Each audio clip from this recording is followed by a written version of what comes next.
everybody. Today we are making mentholated soap.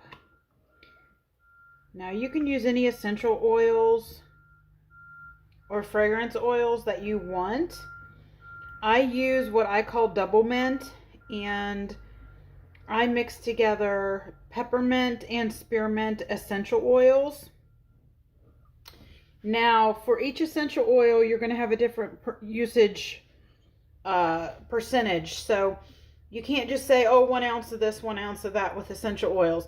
You need to check your safe usage rates and use that amount in your recipe for each different essential oil. Now we're doing our lye water solution is water and lye and sodium lactate, which helps harden your loaf. This is a big double batch.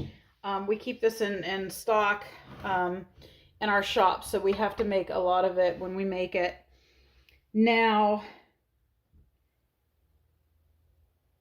I'm going to give you guys my recipe. This makes two, it makes a lot. It ends up making 10 pounds. So it makes 2 of these 5-pound loaves of soap.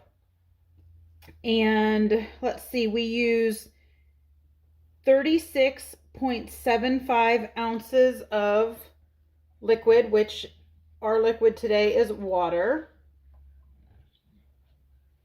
We are using our menthol crystals at a 4% to our batch. You can go anywhere from 1% up to 5% of menthol crystals in your batch. I have experimented with all the different ranges, and I'm stuck on 4%. 4% works really well. My customers love it. You get that slight little bit of cooling sensation that you would expect from a menthol, but not too much. It doesn't burn. It doesn't feel uncomfortable. It feels really good. And it's just ever so slight. Anything below that, you don't really feel the menthol at all. And anything over can be a little too much. And along with the peppermint and the spearmint essential oils, it all blends together really, really well for a really nice bar. Now what I do is I melt down my coconut oil and my palm oil, or you can use tallow or lard. I melt them down, and then I melt my menthol crystals into that. And that's how, and you want to make sure your menthol crystals are completely dissolved. You want to make sure they're totally dissolved. Let's see here. Find my stick blender. I don't have it out. Now, I'm going to quickly give you the recipe, and I'll try to remember also to put it in the description box below. We're going to do 4% menthol crystal in our batch. We have 36.75 ounces of liquid to our lye solution. Our lye is 14.15 ounces. We're going to use avocado oil at 5.25 ounces.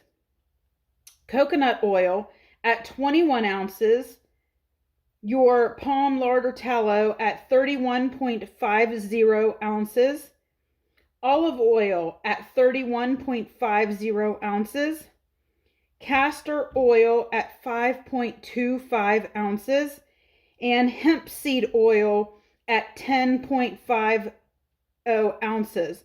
Now, we're doing hemp oil at 10% of this batch. So this is going to make a really nice soap. Everything is already in here. Now, my oils look a little bit darker today, a little more green, because I had to use virgin olive oil. That's all my store had, and I don't prefer to use it. I prefer to use a lighter, more clear olive oil, but this is what my store had. So this is what we shall use. So I've got all of my oils. I've got all of my menthol crystals in.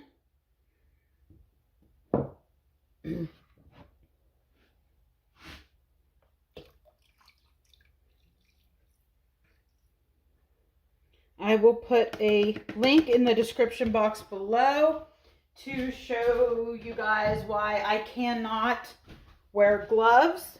I realize that lye safety involves gloves, and I don't recommend anybody soap without gloves. I have to, so I've learned to adapt to soaping without.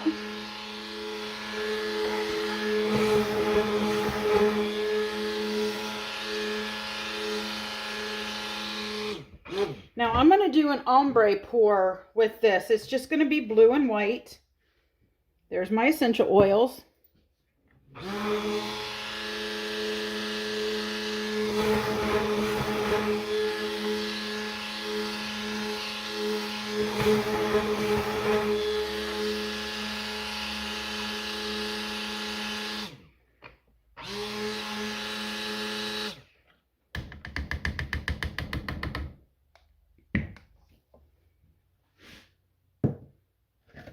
I'm going to go ahead and pour off.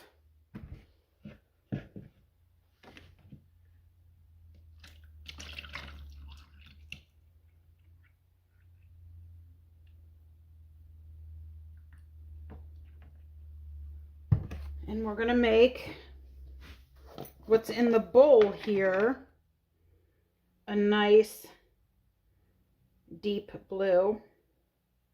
And I am using Nurture's Brilliant Blue. And then I'm going to put some titanium dioxide into the main batch. Now I'm going to go ahead and mix up the main batch first.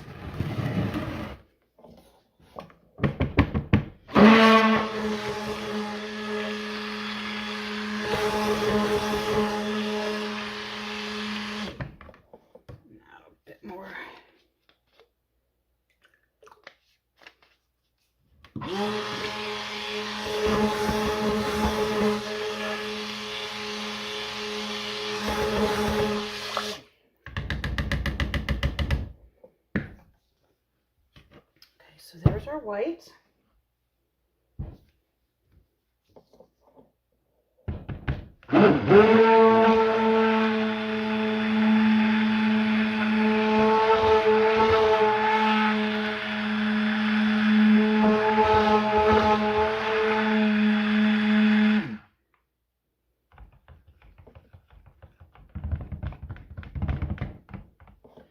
And there's our gorgeous blue. Get my molds in front of us here. I thought about tilting these and doing them, but I really don't think I am today. It's just too much.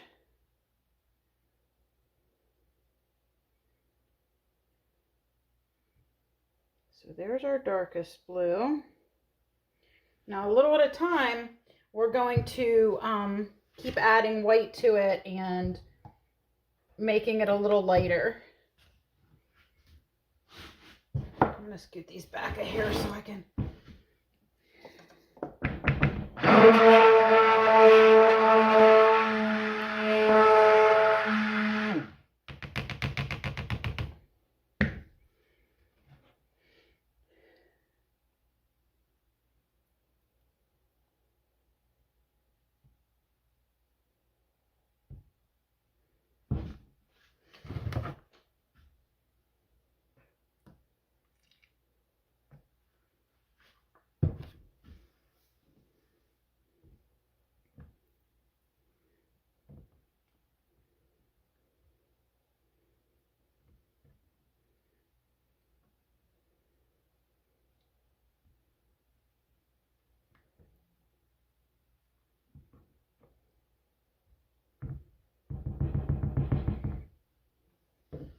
And working with the ombre, it's nice to have a slow moving,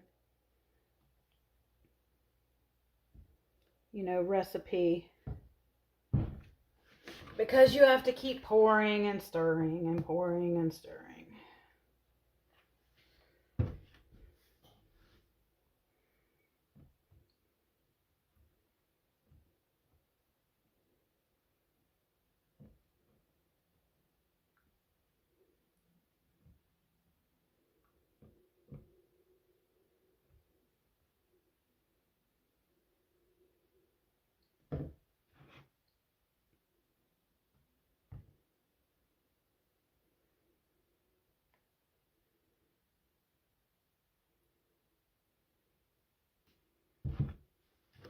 And I've really never poured my ombre like this before. I've always, tilted it and poured it. So I'm sure this won't give the same effect. I have a feeling it's going to go, dark to light from the outside to the inside of the bar. Which will also be cool.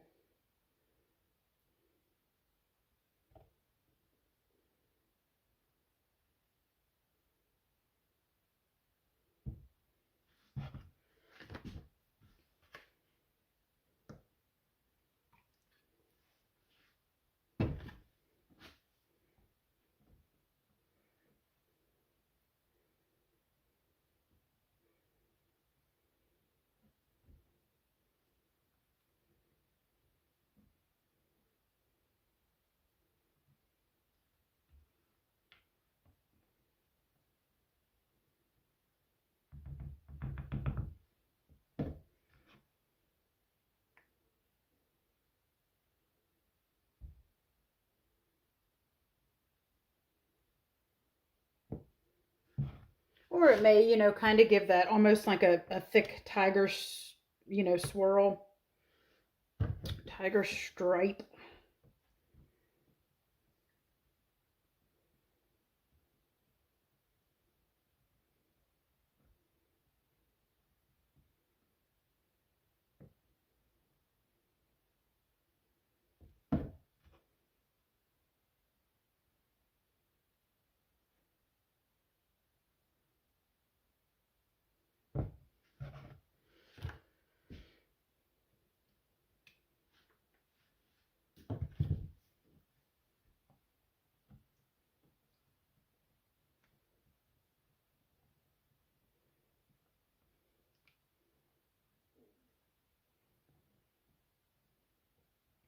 I love the smell of this too.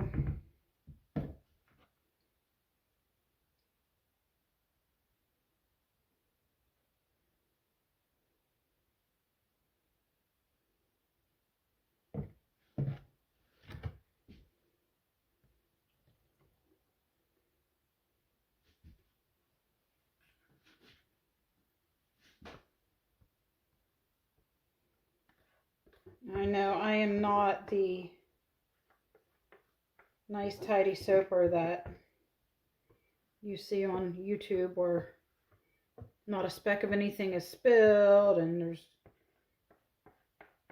no messes going on. I am the exact opposite of that, and it's mainly because my left hand does not work properly, but we make do. We make it work.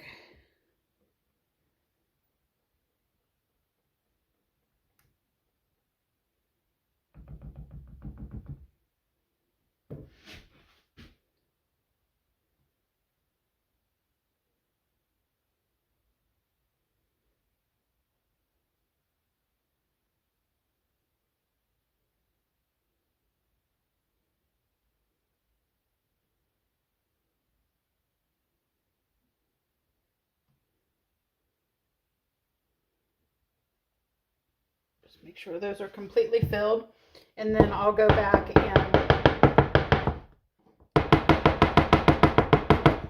texture. I'm going to get this last little bit a little bit thicker.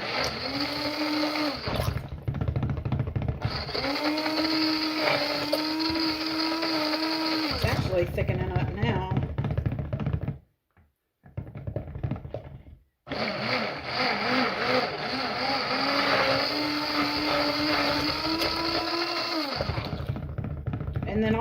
plop this right on the top. And this just has a basic textured top.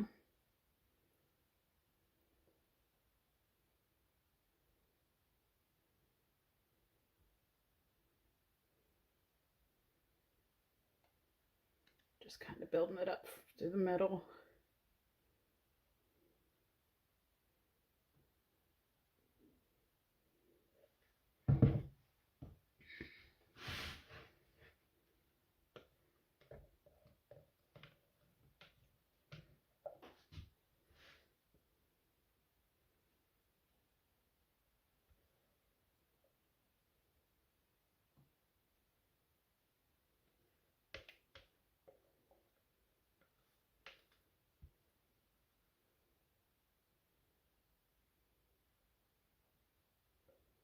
This makes a really nice therapeutic bar.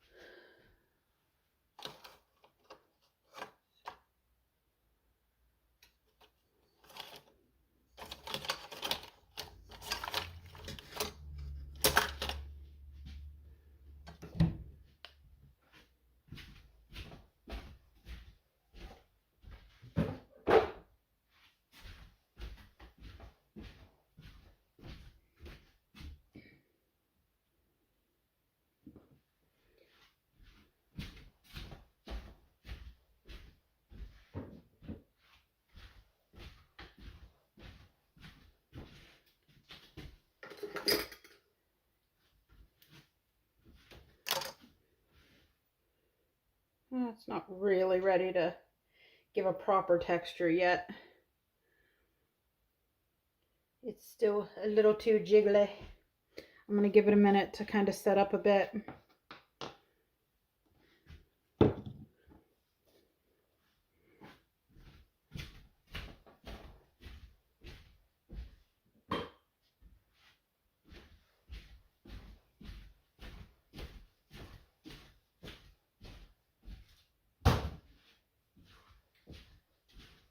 So I believe this will end up making 32 bars of soap. I make pretty decent sized batches because of my shop. We go through it quick.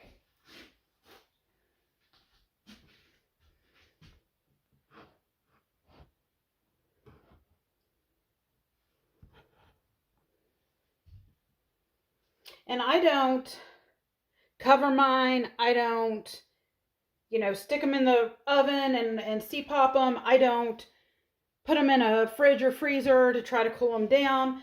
The only time I ever put anything in like the fridge or the freezer is if I see that it's overheating. If it gels on the counter and it starts to crack or anything, I'll pop it in the refrigerator or whatever. But I don't do any of that. I literally make these soaps. I leave them sit right here on the counter overnight. I generally soap at room temp. Sometimes they gel anyway. Sometimes they don't. Most of the time they don't. I prefer an ungelled soap. That's all personal, a personal thing that, each soaper, some people want theirs gelled, some people don't. I actually like my colors way better when they are not gelled. So that's just me. But since I generally soap with goat's milk or aloe liquid and stuff, I will end up gelling anyway, just from the heat of that. And certain fragrances and certain essential oils will also heat up your batch. I know when I do my deep muscle relief bars and I use my essential oil blend that's for muscles and stuff, it heats up regardless. And I don't use milks or anything in it. It's just water, and it heats up. I have to refrigerate it as soon as it's made, or it gels like very quickly. It sets up very quickly. It doesn't seize, but it does set up quickly. And it gels as well.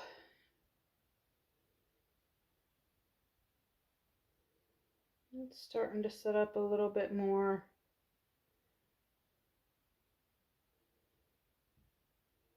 The middle bit not as much as the dark because we had the titanium dioxide in the, which had the extra water in it too, because of the titanium dioxide. So a lot of people say that their soaps with titanium dioxide set up quickly, and mine don't, but I mix my titanium dioxide with